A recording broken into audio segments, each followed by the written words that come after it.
Hi, I'm Maria Theoharis or Velosos on social media. Welcome back to Sober 50 podcast on So Organized Style.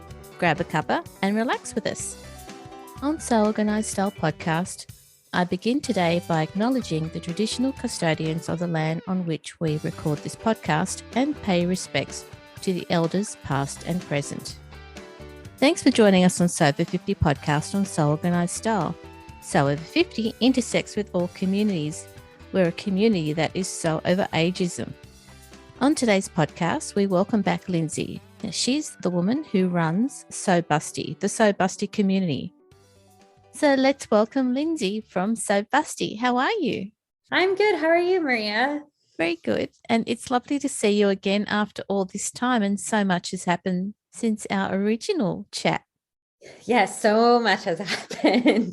Lots of life. People who have followed you on Instagram would know that you are pregnant. Yep. Congratulations. Thank you. Yeah, we're really excited. People who follow me on Instagram know that it was a kind of a journey to get there. And then pregnancy has been a journey so far. Yeah, excited about it. And it's been a lot of ups and downs, but looking forward to having a little one running around here in a few months. That's exciting. Yeah, we're getting the nursery all ready. So people who follow me probably saw I was sewing up a mobile for the nursery. So some of my crafting time has been devoted to making things for the baby, and some of it has still been making things for me. And on the point of making things for you and the So Busty community, I mean, you've got the database of patterns that are there, which are inclusive for someone who has a larger bust. Right. What are you experiencing now? The last time I chatted with you, there was kind of a few pattern companies that went up to my sewing cup size. And I think we talked about the difference between a sewing cup size and a bra cup size. And at the time I was like a 30J bra, but I was wearing a double D or F sewing cup. And there were, several designers who offer cup options that go up to a double D and a couple that go up to an F. My bust has grown 6 inches since I got pregnant. And so I'm now, I think, a K sewing cup, and there are no pattern designers that make clothing with that, or clothing patterns with a K sewing cup. So I'm having to get a lot more friendly with the full bust adjustment, and not just any full bust adjustment, but a very large full bust adjustment in order to make any clothing for myself. And of course, I have a growing belly too. My belly has grown 10 inches since I got pregnant, and I'm only a little over halfway through my pregnancy, having to not only adjust and choose patterns that are going to work for my bust, but also my belly has been an extra challenge. Okay, so you've got a body that's changing, both the bust and the belly. Where are you finding any information to be able to adjust patterns to cater for your body changing so rapidly right now? For the bust, following the full bust adjustment tutorials that I've used for years, the way that my mom taught me how to do full bust adjustments when I was a teenager, it's been a lot of drawing upon skills that I had sort of not put away completely, but I tended to err toward patterns with cup options because I'm a little bit of a lazy sewist when I can be. So I can't, right? Like I can't be lazy right now. I have to just do the bust adjustments. And for the belly, I'm kind of surprised by how few resources there are out there for adjusting patterns for growing bellies. There's a couple tutorials that I've seen that talk about adding ruching to a pattern or something like that. I've been amazed at how there's not a lot out there on like using darts or other methods to, other than just using really stretchy fabric and ruching, which tends to be what the solution that people go towards. I've just been surprised at how there's not a lot out there on using other methods. And especially I've spent some time like looking at vintage maternity patterns, right, and how differently they approached accommodating the growing belly in vintage patterns versus now. Well, they didn't have Lycra and spandex. And so they were using wovens and using darts and other, creative methods to deal with the belly that we're just not using these days. Talk to us about what you found with the vintage patterns.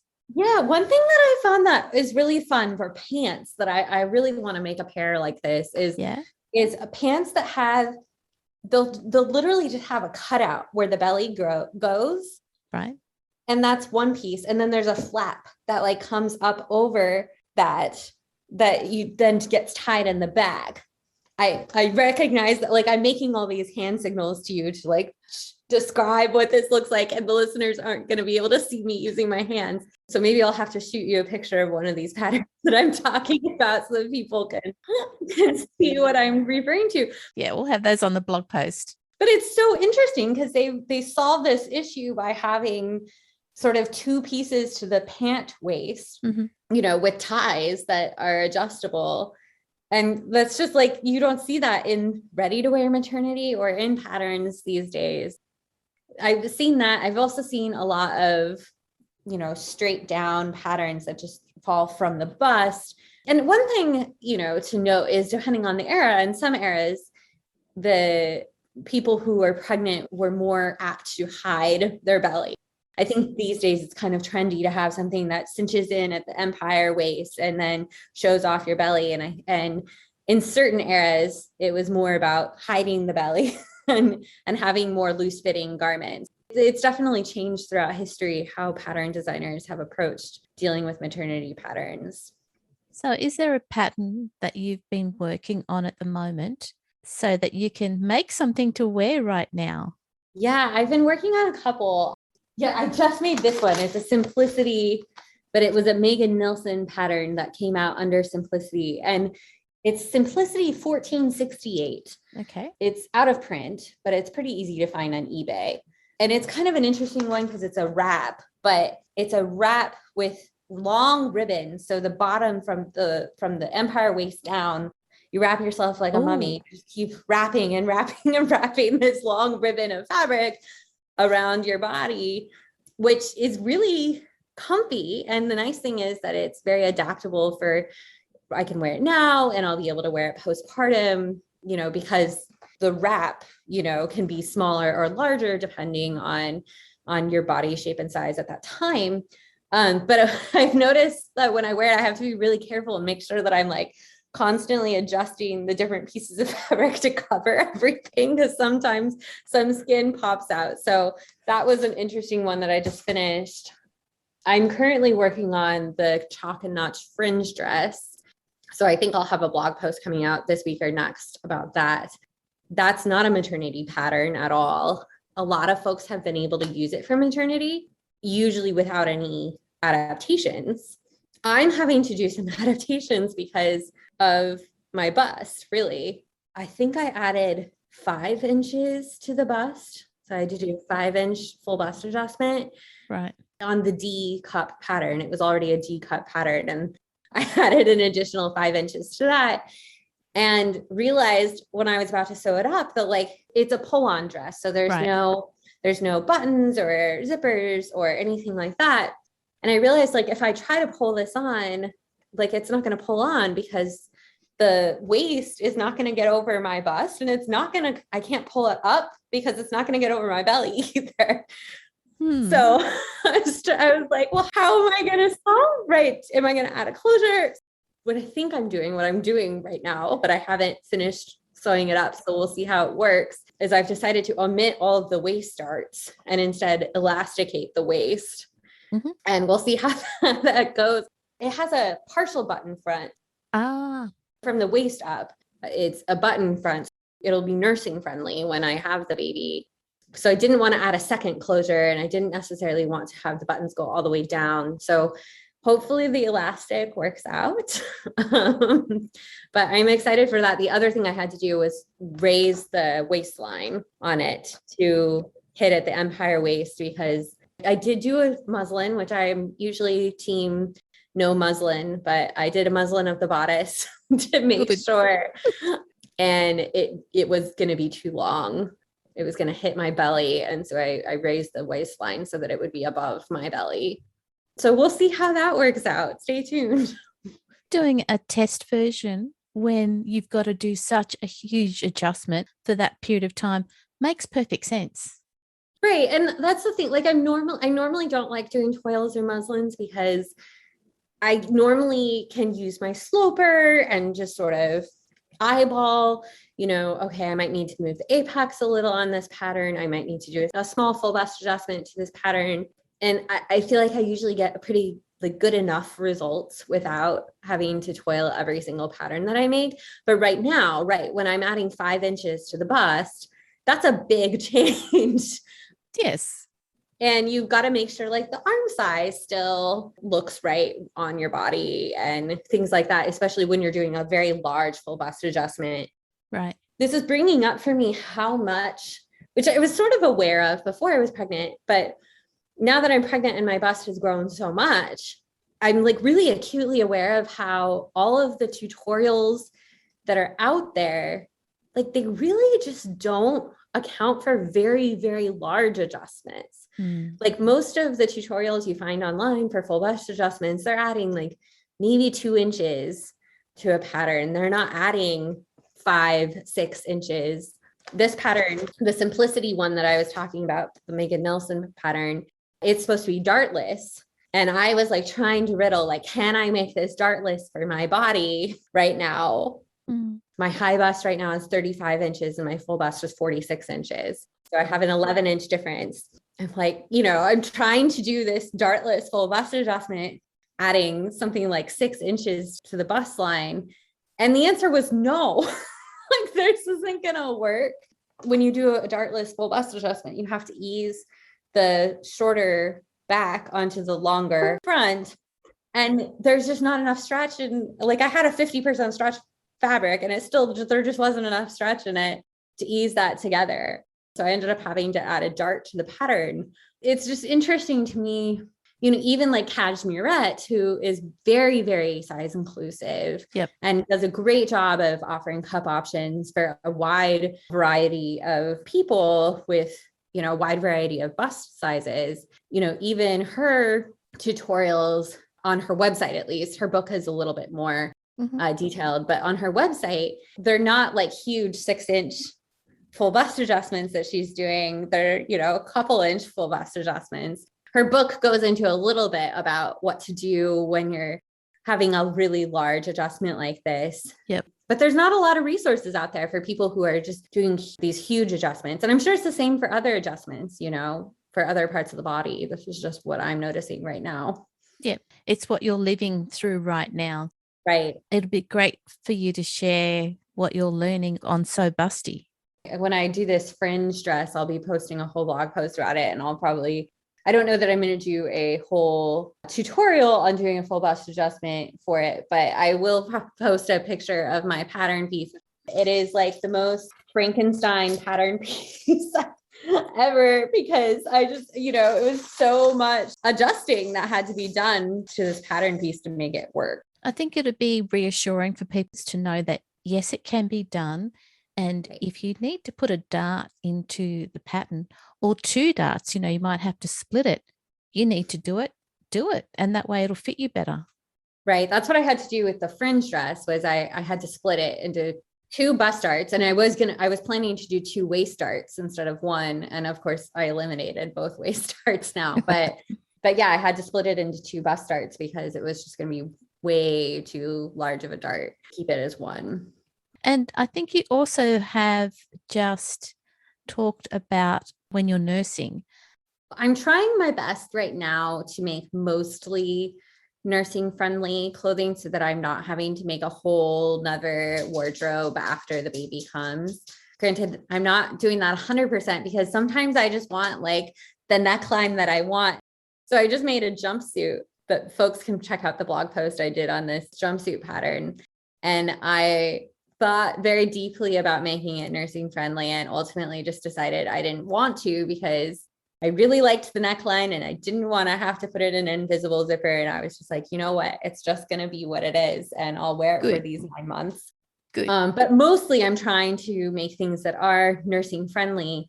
I did a poll on my Instagram recently asking folks who have had babies how much their busts grew after the baby or late in pregnancy and after the baby was born. And it just like, it's amazing how much it just varied wildly. Like some people said, Oh, I really only grew in the first trimester. And after that, it wasn't a lot. I think one of my followers actually just had a baby recently and messaged me saying that their bust has grown like 4 sizes or something. I mean, it was a lot of sizes since the baby was born. There's just no way for me to predict, right? Like how my body is going to change. So one thing I'm trying to do right now is I'm trying to incorporate a little extra ease at the bust. So for example, in the fringe dress that I'm working on right now, I probably could have gotten away with a slightly smaller full bust adjustment for my current shape. And I would have just had a little less ease at the bust, but I decided to keep the ease. I think it accounts for 2 inches of ease at the bust or 3 inches of ease. And I decided to keep that because I was thinking, you know what, if my bust grows another couple of inches, then I'll still be able to wear this dress. So that's another thing that I'm having to sort of keep in mind is my body going to grow even more? It's great that you have considered what might happen to your body.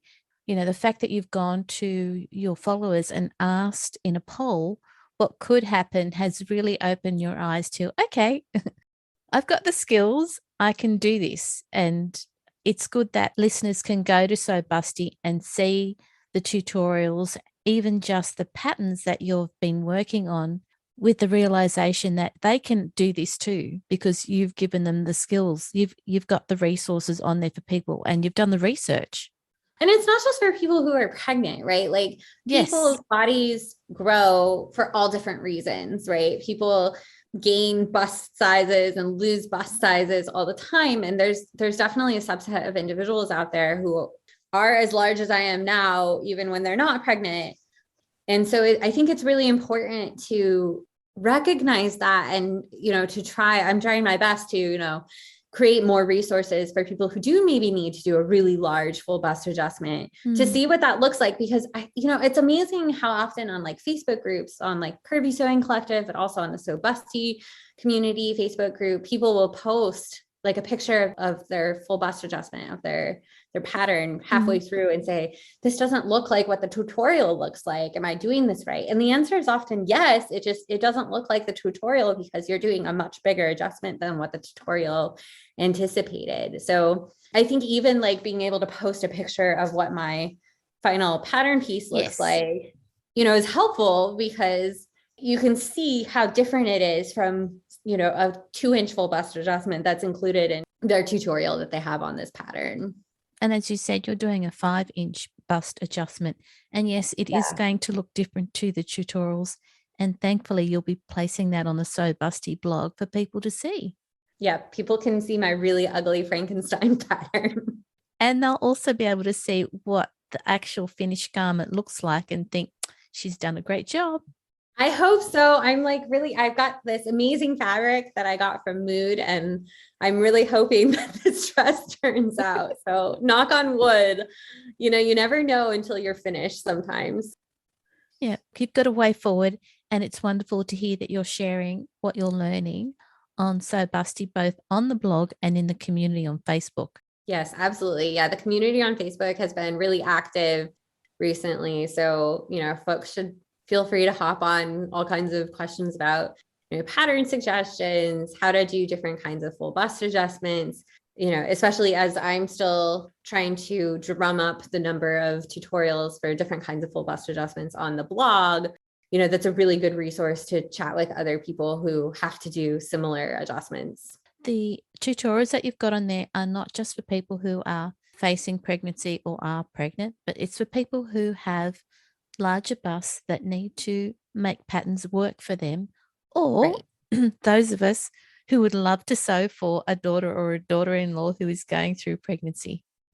Yeah, absolutely. The jumpsuit pattern that I was talking about, I did a whole tutorial on doing a full bust adjustment on a gathered bodice on there. So that's definitely applicable, whether you're pregnant or not. But certainly folks, as a pregnant person who's often tired and can sew a lot less now than before I was pregnant, I can tell you that we are very thankful to the moms and mother-in-laws and grandmas and, grandpas who are aunties and uncles who might make us or provide us with garments that are handmade. I think that's fantastic. Also, DoorDash is great if you're delivering gift cards for when I'm too tired to make dinner. That's what my mother-in-law has been sending, and those are very appreciated. Lindsie, thank you so much again for coming onto the podcast to share the resources that you're developing. Congratulations on your pregnancy, and hopefully we'll get to see more of you online and the baby. Yes, some cute baby pictures are definitely in order here in a few months when he shows his face. Congratulations, and whatever you put out there, I know will be appreciated. Well, thank you so much. I really appreciate it. And have a lovely day, listeners. Listeners, remember to direct message So50 on Instagram to be a volunteer guest editor. This episode for So50 podcast on So Organised Style was produced by me, Maria Theoharis, with permission of Lindsie, sound by bensound.com. You can subscribe to So Organised Style podcast, but with an S, not a Z, on all good podcast apps. Make sure you go back and listen to our free So50 podcast archive, and if you can, consider supporting the production of this podcast on Patreon. We look forward to joining you in your sewing room next time. Stay safe, everyone.